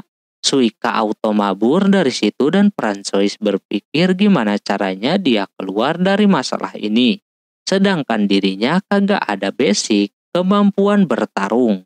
Dia cuma ada pisau dapur doang. Pisau itu pun dia lempar ke arah Matsukaze dengan tujuan untuk menolongnya. Matsukaze pun mengambil pisau tersebut dan melepaskan si Ginro untuk supaya bisa menolongnya. Tapi Ginro-nya sendiri malah ketakutan duluan ya kan kagak bisa apa-apa. Padahal dia berharapnya dialah yang ditolongin sama si Matsukaze. Tapi karena dia melihat si Suika sedang dikepung, Ginro pun bergerak membawa kayu dan menghajar bawahannya si Stanley. Dia baru ngeh kalau dirinya dulunya adalah penjaga pintu menuju ke desa. Dia udah berasa keren banget. Tapi hal tersebut nggak berlangsung lama, dia kembali ditangkap sama si Stanley. Hal tersebut tentunya bikin si Francois berpikir kenapa si Stanley kagak menyerangnya gitu kan. Bahkan mereka tidak terluka sama sekali. Dia baru ingat bahwa Stanley ini bukanlah pembunuh melainkan seorang prajurit. Francois pun dengan terpaksa keluar dari sana dan menyerahkan dirinya. Dia mengakui bahwa dirinya tim penyelamat dan dia sama Suika memilih berpisah daripada si Senku karena berbahaya. Stanley pun akhirnya bisa menerima pernyataannya dan tidak ngapa-ngapain teman-temannya tersebut. Tapi peran Sois dan Suika ketangkap. Yang tukang radio tahu bahwa peran Sois sudah mengirimkan sinyal kepada si Senku sebelum menyerahkan diri. Dia bilang kalau dirinya cuma ngirim sinyal membagi 2 kelompok doang. Tapi di sana Stanley merasakan ada hal yang lain. Sementara sinyal itu udah didapatkan sama si Senku. Francois telah ditangkap. Dia mengirim sinyal supaya tahu titik di mana si Stanley berada sekarang ini. Ini menjadi hal yang bagus ya kan. Bisa tahu di mana si Stanley sekarang. Tapi pertanyaannya, Medusanya belum siap sampai hari ini. Dan yang lebih parahnya lagi adalah tahu sendirilah. Siapa orangnya yang akan melakukan hal yang di luar nalar? Siapa lagi kalau bukan Kohaku? Mendengar Suika ketangkap, dirinya langsung OTW. Yang berada di sana sudah kagak bisa menahannya lagi. Mungkin itu bisa buat mengulur waktu biar medusanya bisa diperbaiki tepat waktu. Di sana Kohaku sudah bisa melihat rombongannya si Stanley yang mau menuju ke markasnya si Senku. Tampak mereka udah jago banget. Mungkin karena mantan tentara, jadi menggunakan jejak kaki yang tipis saja mereka bisa tahu jalannya. Kohaku yang melihat situasinya sepertinya kagak bakalan bisa langsung menyerangnya begitu saja. Si Stanley membuat formasi yang sangat bagus. Semua titik dia bisa lihat, depan, sisi kanan dan kiri dan juga belakang. Semua ke-cover. Menyerang hanya akan memberikan nyawa. Sampai pada akhirnya muncullah 2 petarung yang lainnya yakni Tsukasa dan juga Hyuga. Mereka akan ikut campur juga karena kasihan ya kan kalau ngandelin si Kohaku doang. Apalagi situasinya sedang genting gini. Cuma mereka yang bisa menahan orang-orang tersebut. Menyerang langsung bukanlah sebuah solusi. Maka dari itu Hyuga mengaktifkan satu rencana yakni menggunakan rekaman yang disimpan oleh si Chrome. Sebelumnya Senku telah memasang rekaman suara tembakan yang dia dapatkan dari suara botol yang dipukul-pukul ke batu. Jadi sama layaknya suara-suara di film-film menggunakan suara palsu. Dan itu dilakukan sama si Senku. Benar-benar cermat. Sehingga memang seperti tembakan beneran. Stanley kaget dan meminta bawahannya bernama Maya buat mendekati sumber suara. Di situasi seperti ini pun ketiga orang ini tidak ada celah untuk bisa menyerangnya ataupun menyelamatkan yang lainnya. Karena Tsukasa tahu gerakan ini adalah gerakan profesional. Maya itu ganti arah buat bisa memastikan takutnya itu adalah bohongan. Sekarang pilihannya cuma satu, yaitu mereka harus mengarahkan pandangan mereka kepada sinyal yang dibawa sama bawahannya si Stanley. Hyuga memberitahu alasannya yang dimana bisa saja Senku menghajar si Seno. Tapi mereka mesti memikirkan si Nikki yang jauh di sana. Jadinya kalau si Stanley masih memiliki alat komunikasi menuju ke sana, akan sangat berbahaya untuk mereka. Jadi mereka bertiga harus mengincar alat komunikasinya tersebut. Tak lama kemudian si Maya mengetahui keberadaan mereka bertiga. Yang mau nggak mau mereka akan menghadapinya.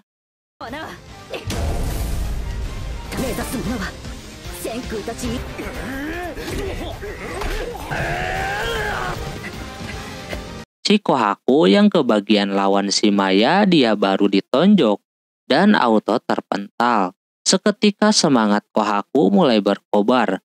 Dia baru banget merasakan hal yang seperti ini.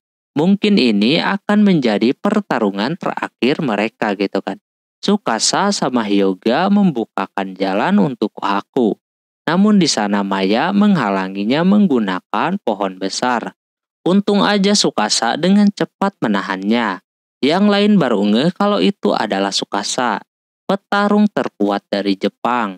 Dia menyuruh Kohaku untuk pergi, sementara si Maya bersemangat akan untuk melawan si Tsukasa. Maka dari itu dia auto diserang. Tapi sayangnya Tsukasa baru mau serius. Ketika Maya terus menyerangnya, Tsukasa dengan gampang menahannya lalu menghajarnya sampai knock.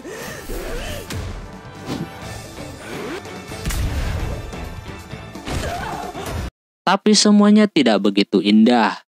Dia dihajar dari jauh yang membuatnya tidak berdaya. Begitu juga dengan Kohaku yang dilindungi sama Hyuga. Dia dihabisi sama asisten Lee. Kohaku yang melihat itu tentunya sedih dan juga marah. Tapi dia kudu memanfaatkan kesempatan ini. Kohaku dengan rasa marah melewatinya dan menghancurkan alat komunikasinya si Stanley. Setelah hancur, misi mereka sudah selesai. Sekaligus perjalanan ketiga orang ini. Malam itu si Gen merasakan hal yang tidak enak di dalam dirinya. Terus turun hujan pula. Di sana Tsukasa masih bisa bertahan. Dia melihat Hyuga sudah tidak bergerak lagi. Beda dengan Kohaku. Tapi kemungkinan besar mereka berdua juga tidak akan bertahan lebih lama.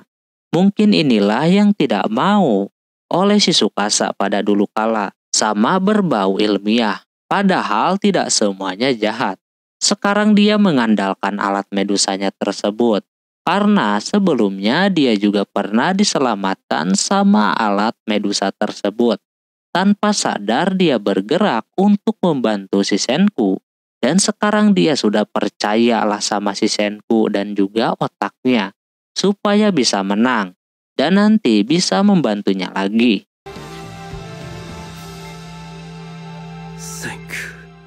Setelahnya Kohaku yang sudah sekarat masih yakin dengan Senku bisa mengalahkan Stanley dengan ilmu pengetahuannya.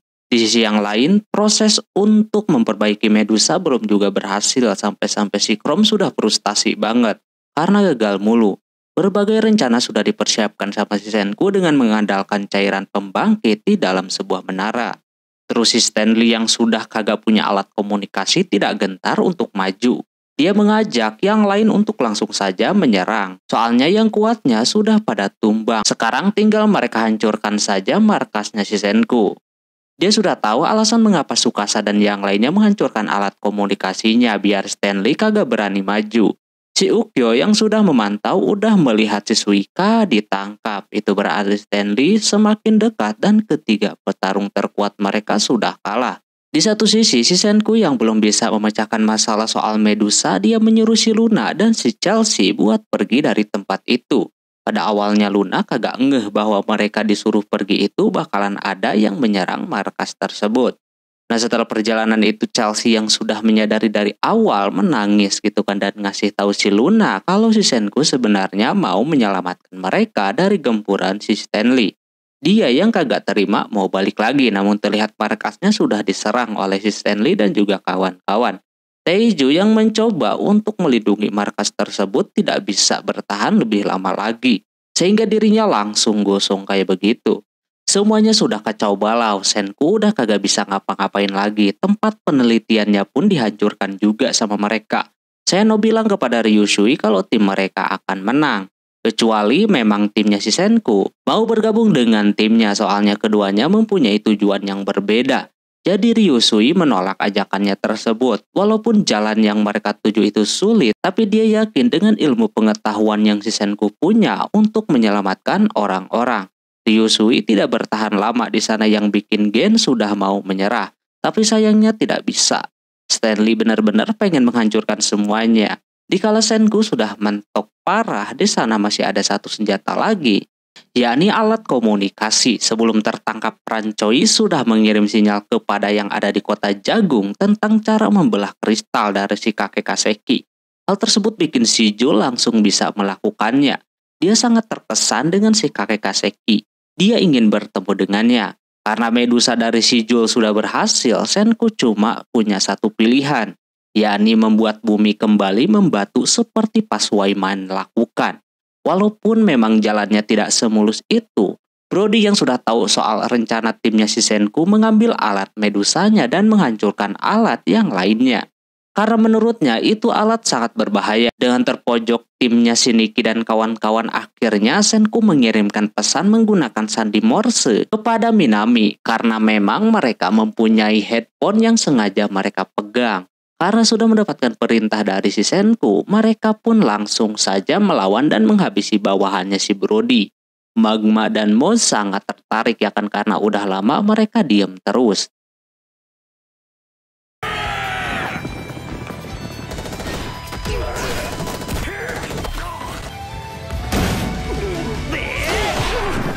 Terus pada akhirnya mereka semua bisa masuk ke tempat Medusa itu disimpan. Dari sinilah hal-hal dramatis terjadi. Mereka susah payah mengambil kunci yang ada di lehernya si Brody. Bahkan sampai mempertaruhkan nyawa mereka.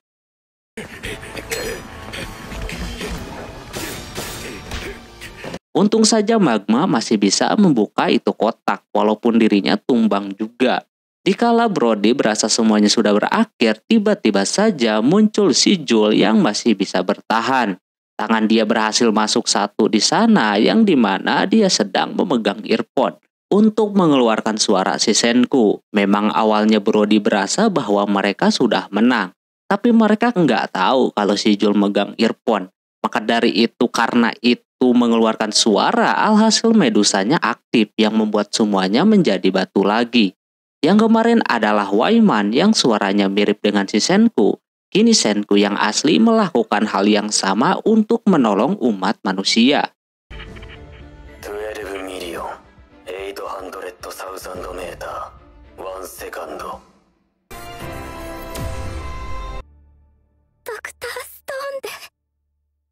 Sebelumnya Senku dan Krom udah berniat untuk melakukan cara seperti ketika melawan si Medusa di pulau, dengan melemparkan cairannya ke atas, tapi sekarang kemungkinan kecepatan cahayanya akan berbeda. Baru saja merencanakan hal tersebut, ada yang menyerangnya yang bikin cairannya hancur. Di sisi yang lain, Ukyo berhasil menyelamatkan si Francois dan juga Suika. Awalnya Ukyo mau menyelamatkan cairannya tersebut. Namun di sana terdapat Seno dan Stanley yang langsung menyerang mereka. Mereka sudah pada tenang gitu kan bahwa Seno sudah menang. Dia tinggal menggunakan cara si Senku tadi, biar kagak jadi batu. Namun pas dia cek itu, cairannya kagak ada. Ternyata Suika diam-diam mengambil cairan tersebut dan kabur dari situ. Sampai akhirnya dia cuma bisa menyelamatkan satu cairan saja yang disimpan di atas menara. Semuanya sudah dihabisin orangnya kecuali Suika. Karena tinggal dirinya, Senku memintanya buat diam di bawah menara tersebut. Cuma dia yang bisa membantu yang lain. Rencana Senku setidaknya berhasil. Seno udah kagak sempat mengambil cairan tersebut. Dia mulai paham bahwa dia mendiamkan cairan di atas sana biar terkena Suika yang ada di bawahnya. Jika cairan itu hancur, entah hancurnya bakalan butuh waktu berbulan-bulan atau bertahun-tahun sekalipun. Dengan bantuan hewan dan bantuan alam, cairan itu pasti bakalan hancur.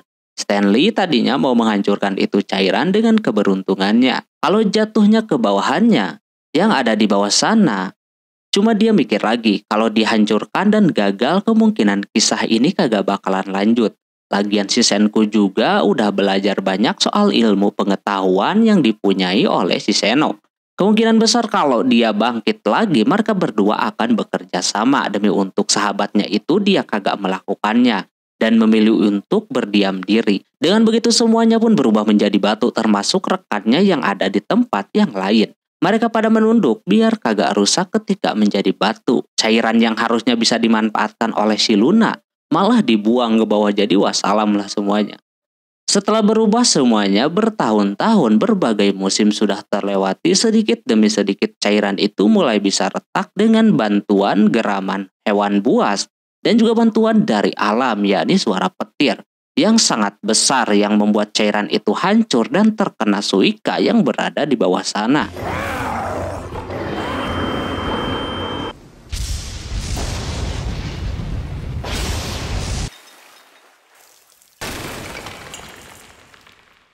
Suika masih kebingungan dengan kebangkitannya, tapi dia senang akhirnya dia bisa selamat. Namun dia melihat semuanya menjadi batu. Itu berarti cuma dirinya yang selamat. Awalnya Suika masih bersikap tenang soalnya dia cuma harus mencari cairan pembangkitnya saja. Udah dia samperin tempat yang waktu itu nampak cairannya sudah kagak ada lagi. Dia coba bawa sisa kacamatanya biar agak jelas penglihatannya. Dia lihat dari Senku pun kagak ada cairan pembangkit di sana. Alhasil Suika kebingungan mesti kayak gimana. Ditambah lagi perutnya keroncongan. Untung aja masih ada sisa makanan. Itu juga ia susah payah nyarinya dan cuma bisa bertahan beberapa hari doang. Anak sekecil itu survive sendiri di tempat hutan kayak begitu. Dia nangis-nangis lah ya kan, meminta pertolongan. Dia bingung banget, tapi di satu sisi dirinya berpikir, kalau Senku pun dulu kayak begini juga hidup sendirian di hutan. Tapi dia masih bisa bertahan hidup. Dari ceritanya si Senku, dirinya menjadi semangat lagi menjalani kehidupan. Dia akan mengumpulkan patung teman-temannya dan sekaligus mencari cairan pembangkit dan bertahan hidup. Dengan kerja kerasnya si Suika berhasil bikin tempat tinggal kayak begitu dan memodifikasi lensa yang sudah pecah tersebut. Perjalanannya baru saja dimulai. Besoknya Suika mulai mengumpulkan patung-patung temannya biar nanti dia gampang membangkitkannya. Dia juga mencari ke tempat lain karena ada Kohaku, Tsukasa, Hyuga, dan juga yang lainnya yang belum ketemu.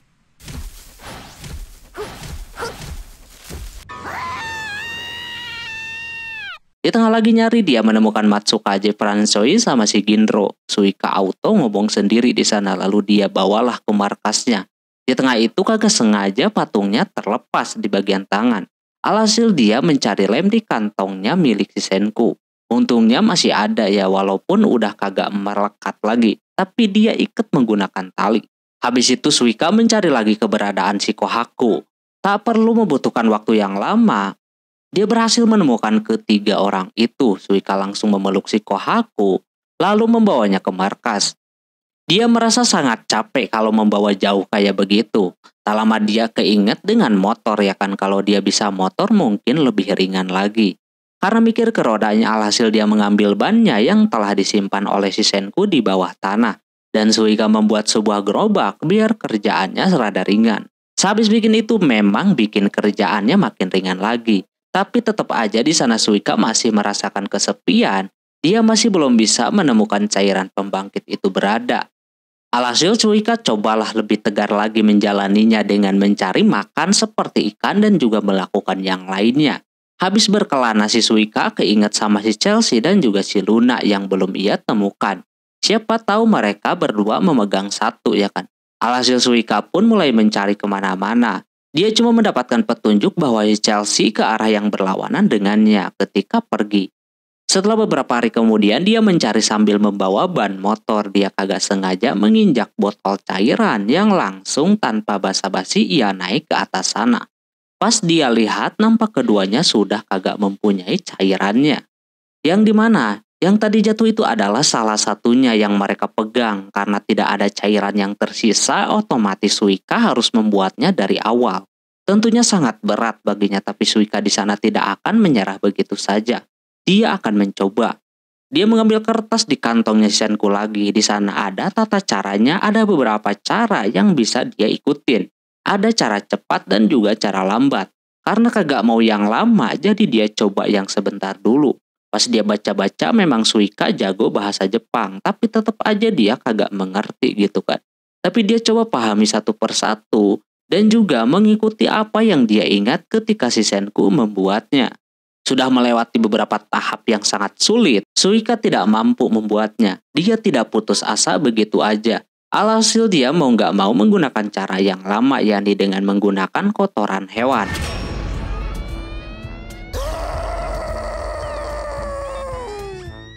Suika langsung saja mencoba dengan mencari kotoran hewan di hutan.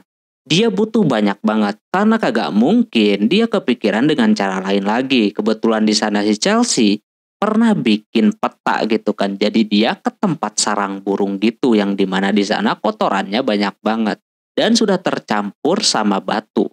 Berkat peta yang dibikin oleh si Chelsea, membuat si Suika bisa mendapatkan banyak makanan dan juga tahu banyak tempat. Suika coba mengubur kotoran tersebut yang dia campur dengan kerang yang dia udah dapatkan. Lalu dia siram menggunakan air. Selama beberapa hari nampak lancar-lancar aja, tapi dia kagak menyadari bahwa malam itu hujannya sangat lebat. Alhasil usahanya itu sia-sia karena tersiram oleh air hujan. Hal tersebut tidak menurunkan semangat si Suika. Dia kembali mengulang proses yang sudah ia lewati, tapi kali ini dia mendirikan sebuah tenda sederhana biar kagak kehujanan. Butuh waktu setahun biar cairan itu berhasil dibuat. Berkat kegigihannya tersebut, Suika berhasil melakukannya. Walaupun dia gagal beberapa kali, tapi Suika akan terus mencobanya. Singkat cerita, sudah 7 tahun berlalu, akhirnya Senku bisa diselamatkan juga lewat cairan pembangkit. Orang tersebut siapa lagi kalau bukan Suika. Terlihat Suika sudah lebih dewasa dari yang terakhir Senku lihat. Dia sangat terharu sekali gitu kan, akhirnya bisa membangkitkan si Senku kembali. Dan juga dia tidak hidup sendirian. Setelah dibangkitkan, Senku melihat perjuangan si Suika sangat luar biasa. Apalagi proses pembuatan cairan pembangkit ya kan. Yang dia buat itu memakan waktu yang lama, bahkan gagal beberapa kali. Kata Senku dia menggunakan cara jadwal, yakni zaman Sengoku dulu. Tapi Senku sangat mengapresiasi usahanya tersebut. Selanjutnya dia akan bikin cairan untuk yang lain. Ketika dijalankan oleh ahlinya, cuma butuh sehari, udah mendapatkan banyak kayak begitu. Senku cuma butuh platinum doang, terus alkohol dan proses yang lainnya yang memang mungkin si Suika kagak mengerti. Lalu habis itu Suika coba berikan kepada Kohaku terlebih dahulu. Ketika dibangkitkan, si Suika mengatakan bahwa mungkin umur mereka sekarang kagak beda jauh karena dari dulu dia pengen nangis, jadi dia luapkan saja di sana.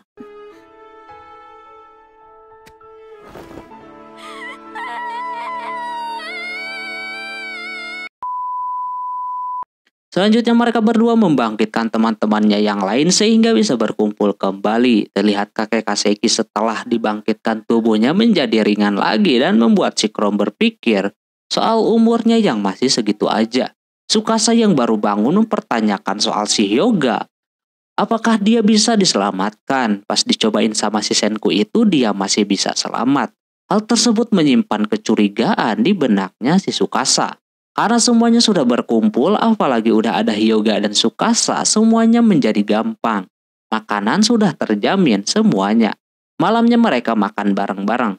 Saking bahagianya Suika tidak makan pun udah berasa kenyang melihat yang lain kembali lagi. François memberikan sup buah khusus untuk si Suika yang auto dia makan. Di tengah sedang berpesta, Tsukasa nampak sedang temenung yang langsung didatengin oleh si Senku. Rompun yang lagi pesta pengen pipis dan malah melihat si Senku dan Tsukasa yang lagi di pinggir sungai. Tsukasa mempertanyakan soal pembatuan ini. Dia melihat terakhir si Hyoga itu sudah babak belur dan sudah matoy lah gitu. Cuma anehnya pas menjadi batu dan dibangkitkan kembali, dia masih bisa bernapas. Lantas mungkinkah Medusa ini adalah salah satu alat yang bisa bikin orang abadi? Senku merasa itu adalah benar. Karena udah terjadi juga sama si Tsukasa dan juga Senku. Pernah patah tulang tapi bisa sembuh lagi gara-gara Medusa tersebut. Chrome yang mendengar itu langsung kesenangan. Selagi ada Medusa, si kakek Kaseki akan baik-baik aja. Memang iya, tapi si Senku kudu tahu jawabannya kenapa si Waiman menciptakan Medusa dan dijatuhkan ke bumi. Untuk tahu jawabannya dia harus keluar angkasa sana, dan untuk pergi ke sana dia harus mempunyai orang yang ahli di bidang tersebut, yakni si Seno. Senku membangkitkan si Seno untuk supaya bisa membantunya. Untung aja dirinya kagak menggertak ya kan, dan dia udah tahu soal Medusa yang masih tanda tanya ini. Karena cuma mereka berempat yang tahu soal Medusa tersebut, Tsukasa menyuruh si Chrome untuk tidak memberitahu yang lain soal Medusa ini. Walaupun menurut si Chrome bagus, tapi ini untuk masa depan sangat tidak baik. Orang-orang bakalan lama bertahan sampai beberapa tahun, populasi tidak akan menurun. Ditambah lagi ini barang pasti akan menjadi rebutan banyak orang. Kalau fungsinya demikian, jadi berbahaya. Hal tersebutlah yang bikin si Seno mau membantu si Senku untuk keluar angkasa sana. Dengan catatan si Seno tidak boleh lebih dulu membangkitkan si Stanley. Bisa-bisa berbahaya ya kan kalau dia dibangkitkan. Seno sudah mau bergabung dengan si Senku. Sudah saatnya mereka bekerja sama untuk membantu sebuah roket. Melihat kerja keras si Senku dan Seno bikin si Chrome merasa ini adalah partner yang sangat keren. Butuh beribu tahun untuk bisa membuat roket yang sempurna. Selanjutnya petualangan si Senku akan kembali dimulai sebab banyak material di seluruh dunia yang harus dia kumpulkan. Siap-siap aja mereka akan berkelana ke sana kemari lagi sembari menolong teman-temannya yang pada menjadi batu. Sudah saatnya fokus mereka saat ini adalah bertemu dengan si Waiman. 全人類復活の